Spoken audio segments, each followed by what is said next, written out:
Welcome to another episode of the GNO Show. This evening we have the illustrious Prudence the Osset. Hey, Gino. Hey, how you doing? I'm good. How you doing? I'm doing good. So do you go by Prudence the Osset? Are you the Osset? Are you Prudence? Can I say your last name? No. No, I can't say your government name? No slave names up in here? No slave names up in here. What? I asked you what your name was! Honey, you keep that up. It's whatever you want it to be. I am Prudence the Osset. The Osset. You the Osset. Not a. Not a. Not one of them. Not one of them. You're not in that group. Not in that group. Not in that cluster. I'm the Osset. You the. At one time you were the ISIS. Almighty ISIS. And ISIS, dedicated foe of evil, defender of the weak, champion of truth and justice.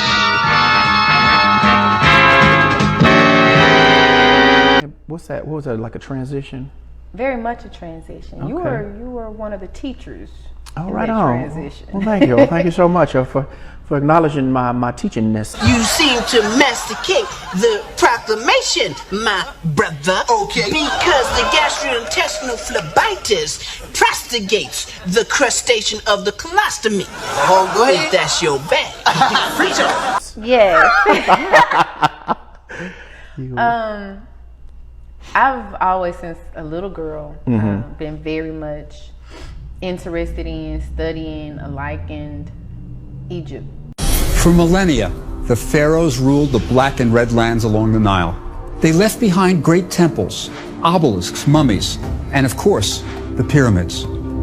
So it's no surprise that today we're still so deeply fascinated by this ancient civilization. Okay. Anything Egyptian. Okay. I couldn't tell you why. I always have. So that's where I learned the name Isis, Osiris. And it wasn't until I actually got onto the spoken word scene and I started reading, studying, and being introduced to very knowledgeable people that I learned Isis was the Greek terminology for Osset. And in learning that there was no way I could continue to carry the made up version of who I am. Do you know about the different ways you can pronounce Osset? I've read them. And when I say read them, you know, when you start reading different books and learning different things, I've seen different spellings. Okay. A-S-T, A-S-E-T, A-U-S-E-T. So with that, I would oftentimes think, okay, this is a different sound. Right. So I can only imagine, but I've never heard it pronounced phonetically correctly. Okay. So school me. What are they? Well, the ancient Egyptians or the Kemetic people didn't necessarily use vowels. Let's start with A. Now, I know I said that the Egyptians didn't write vowels, and I'm showing you an A. It's not exactly the sound of R-A. Philologists call it semivocalic, like the Arabic ayin. It may have sounded a bit like the O in Otto even. So a lot of times we're almost guessing what the vowel sounds between A-S-T Yes, I see is, that. you know, so it could be, you know, Osat, you know. Yeah. Iset. Yeah. Yep. Yeah. Like even when you look... Not so fast, that's wrong. This was the Latin alphabet. The rest of these were just crafted by some clever old school modders. They didn't use vowels. Right. So... I don't recall how old I was when I was learning that, is it J was never even a letter? Right. Yeah. J is a very modern European made up ass letter. Yeah. The Middle Ages saw the rise of a new letter, I with a tail below it. What was originally a different look, not a different letter, tailed I gave medieval European languages a way to set J apart from I. And that's important. Yeah, let's put a J in it. You know. We're gonna make this shit. Yeah, right. It's fun sometimes. Yeah. Depending on what you got going on. Yeah. You get real fun and interesting. You'll get lost in it. It's definitely a deep rabbit hole to go down. You're like, oh, how'd I get here? Right. For so long. I've been here for a minute. Right. So, Prudence the Osset, you are a poet, I am. You are an actress. I am. You are a businesswoman. I am. Are you a producer also? I have been producing. Okay. Yes. Are you directing? I have been directing, more so along the lines of assistant directing. Okay. Only because with this particular project that I'm working on, I wear a lot of hats. Okay. And directing was not my strongest attribute. Okay. So, are you involved in any of the like post-production stuff in your projects, like editing or any of that? I do go into post-production editing. Okay. Initially, when we first stopped filming, when we wrap, we have a big party. You know, we're celebrating and we're done filming, now let's get off into the editing. And I'm there from every step of the way of what we're pulling. Okay. We call it our block editing before they do the smooth out phase. Or the cool out phase. So I'm definitely there for all of that. Okay.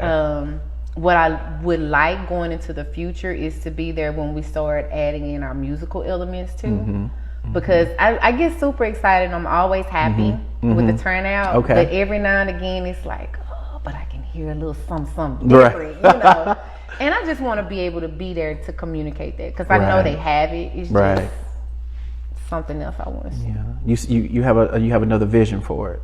Sometimes, not all the time. Yeah, okay. Just sometimes. Some of those minute things. Right. You know? And then I have this thing where I love the team of people I'm working with. Okay. And I want them to have that avenue of creativity. Okay. I don't want to be that person to work with that, well, you know, it don't matter what I do, she gonna come back and change it anyway. Right. This bitch, please.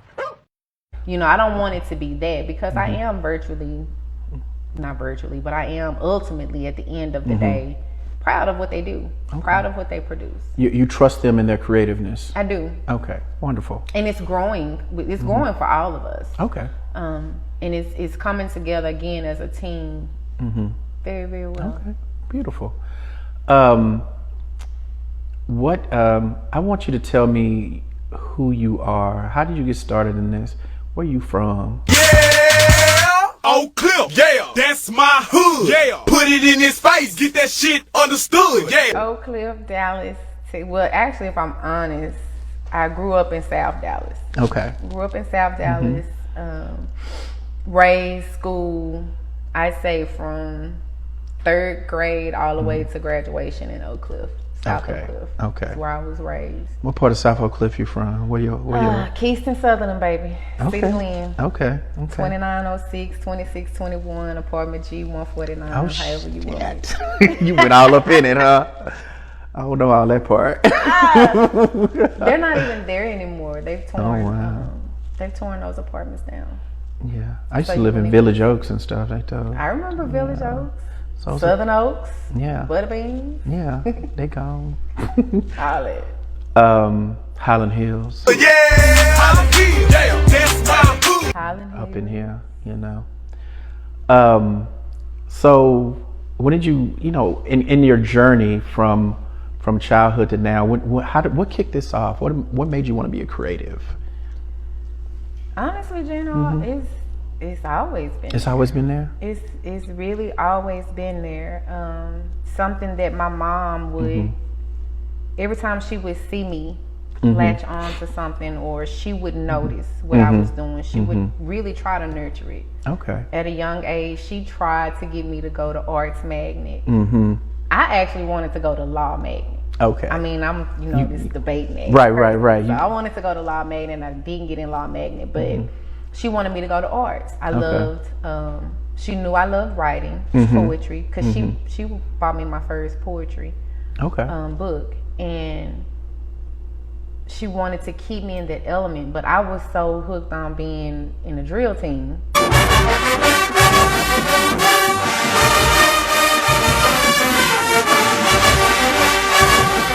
That I went ahead and went to Roosevelt, but I was still writing. Okay. I would very much do stuff like when I heard that love song, I was the one writing the words to the song, and then I take those words and I'd be like, what would it be if I had did it?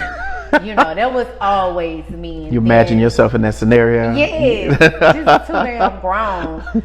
And then when it came to acting, I was always in front of the TV. I was so fascinated with things like fame. I'm gonna live forever. I'm gonna learn how to fly.